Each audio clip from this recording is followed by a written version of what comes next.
bu ko defee ba tey kon yéen a ngi en direct fii ci Touba ci cere yi nga xam ne Serigne Modou Diaw organisé na ko ngir jébbal ko Serigne Mountakha moom sama Abdou Bassir édition 2024 bi mel na ñu ngi koy weer nii ginnaaw bi ñu ko mooñee ba noppi ñu ngi koy weer ngir mu mën a yëwén ñu ko jébbal ki nga xam ne moo di Cheikh Mouhamadou Mountakha ibn sama Abdou Bassir weer woowu incha allah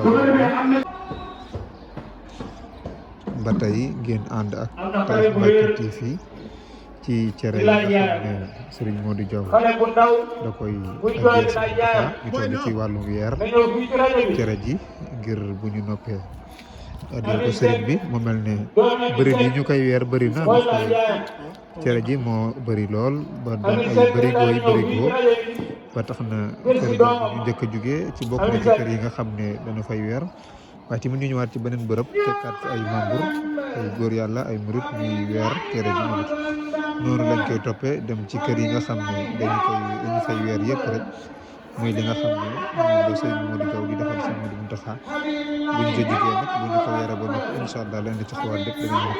ci ko gisee Taif Mbacké TV ñu topp. jërëjëf Serigne Touba rek waaw sant Serigne Touba bu baax a baax a baax ndax lii yombut kon buñ ko amee dañoo war a sant bu baax a baax a baax jërëjëf Serigne Baye Diaw.